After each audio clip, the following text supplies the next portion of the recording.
What's good, YouTube? It's your boy K-Flex. I'm back here with another video, and today we're gonna get into Miami Dolphins training camp day 5. Okay, now actually this is the first training camp where fans actually were allowed to go into the facility.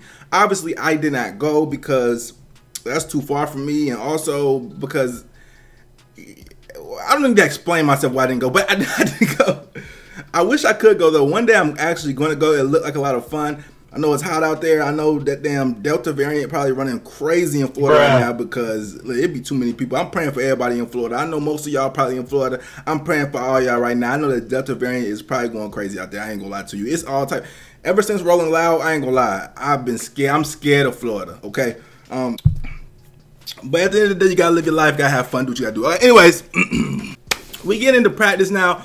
I haven't spoke about training camp since like training camp day 1 or day 2. It was day 2, I think. I missed like 3 straight days. I don't know. Either way it goes, ladies and gentlemen, the reason why I didn't talk about it is because nothing was happening but practicing.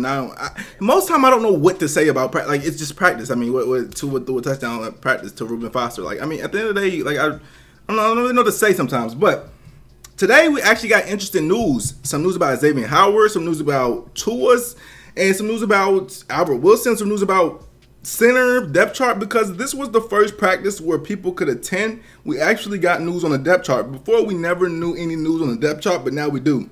So this is the most interesting thing that to me is that Michael Dieter is starting center right now, and he has started the last 4 practices at center. Now, I got to give a shout out to a guy by the name of Mr. Ballgame. If you guys know him, I remember we first signed Matt Skura, and everybody was like thinking, okay, Matt Skura, that's our new center. And I remember I made a video, and I'm like, yeah, he kind of sucks. Whoop-de-whoop. Like, I really don't know about him, but he looks terrible. Raven fans were celebrating his departure. And I remember Mr. Ballgame was in the chat like, he's not even going to start. He's not even going. Basically, he was telling me, like, he was one of the only few in the chat or in my comments that was like, yo, Dieter's gonna be starting. And I'm thinking in my head like, yo, well, people saying Skura, so I'm just going with Skura, and I'll be damned if Dieter wasn't starting.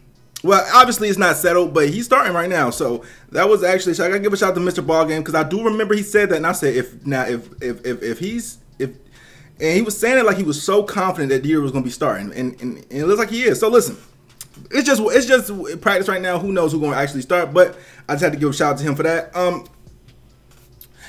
Also, some other interesting things. The rest of our line is Austin Jackson, Liam Eichenberg, Robert Hunt, and Jesse Davis. Now, that means Solomon Kinley is like the odd man out of, you know, who we had some people who we didn't really know how we was going to do the offensive line, but we didn't know if Solomon Kinley was going to be starting at guard or not. It looks like right now he's like the odd man out, going to be the guy that's not starting, because we have a lot of offensive linemen with potential. We just don't really know where we're putting them, but right now that looks like it's the lineup. Obviously, they're young, got a lot of improvement to do. They got a lot of potential. Obviously, we're nervous about that. Our offensive line, you know what I'm saying? But at the end of the day, we got to rock with who we got, and that's who we got right now, okay? But Barry Jackson also said that Solomon Kinley was playing with the starters for 3 straight days earlier in the week, so he might start still. Who knows? But like I said, man, this offensive line is going to be very interesting. I think the only people I know starting for sure is probably Robert Hunt and Austin Jackson.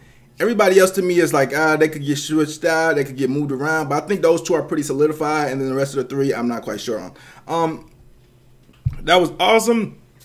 At safety, we had Jason McCourty starting and not Javon Holland. Again, this is just the things I'm paying attention to. And Noah didn't start. We had Needham out there, and then in the slot, they had, whatchamacallit? In the slot, they had, what's his name? Justin Coleman. So you know, Noah wasn't starting, even though I think Noah did start the other days of practice, so he still might be a starter. This is just what we've seen today, okay? I'm not saying who's actually going to be the starter. I'm just saying who is starting today. So I think that's pretty much the interesting things about it, is to see who's ahead in the depth chart. For instance, like Sealer started over Christian Wilkins. Again, does that mean he's ahead in the depth chart? I doubt Christian Wilkins is not starting day 1. You know what I'm saying? But it's just interesting for me to see who is in the starters and why, and you know what I'm saying, who's outworking who. As far as the receivers go, we got a lot of depth, and it don't seem like it because they all get injured, but we got a lot of depth.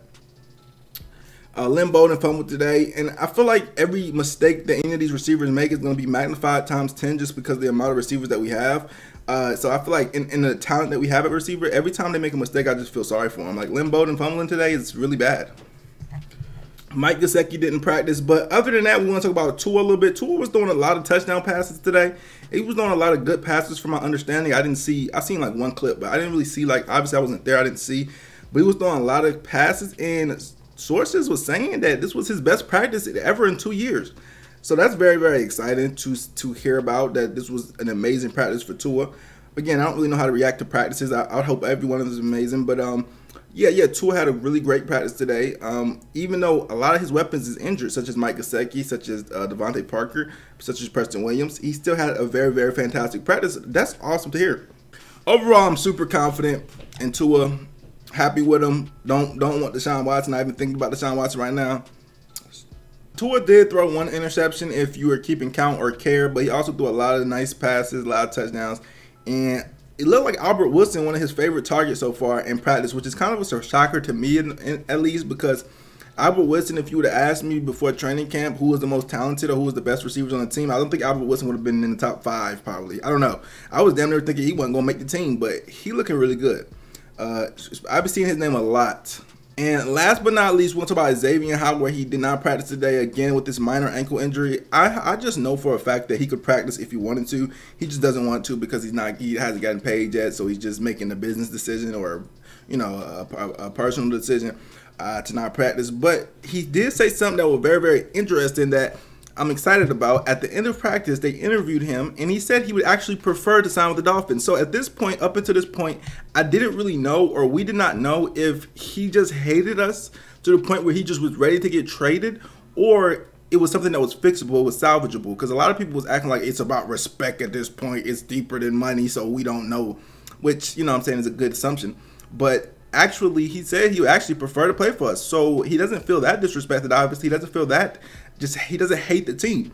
He just wants more guaranteed money. At this point, let's just give him the money. Let's get this drama over with, and let's get this show on the road, man.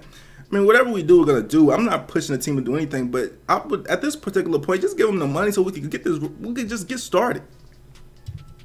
This is like the last drama above our head. The Deshaun Watson shit's been dead. Everything else been dead. The last drama of, like, surrounding us right now is this Xavien Howard situation. Just give him the, like, who. I would like to talk to who is against giving him the money and why. That's what I want to know, because I honestly understand the president that people say it sets or whatever.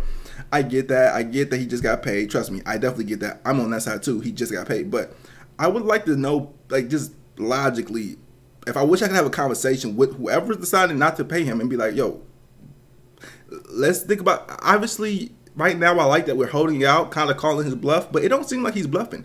And when he went public with it, it kind of shows me he's not bluffing. So at this particular point, I'm like, yo, let's just kind of pay him. You know what I'm saying? I don't see what's the point at this point. Again, if we don't, I can't be mad at the team. But at this point, I'm just like, bro, let's just get this over with. All this drama shot the way and play football. Davey Howard is still showing up with the team. He's not handling this terribly. You know, obviously he's sitting out with a minor injury, but I don't think he's handling it so bad. And I don't know a lot. Like, if it's only just guaranteed money, it's not like he wants to get paid $50 million. He just wants more guaranteed. If that's the case, yo, just give it to him. And it's not my money. It's easy for me to say, but just give it to him. Let's just get this. That's why that's why I wish I could just talk to whoever is making this decision and be like, yo, what is the disconnect here? Like, what are you trying to accomplish, or what are you trying? Because he clearly is the best player on our team. But so what are you trying to, like? Why are we so against? I have ideas of why we're against paying them, but what is the actual reason we're against paying them? But anyways, guys, that's pretty much the video. A lot of interesting stuff. Like, this was my favorite practice. See, I came into pads, come on, but you know, a lot of practices to me don't really matter. But this actually practice, you know, seeing the depth chart, what Xavien Howard said afterwards, it was his first interview, and then also Tua having his best practice, you know, ever.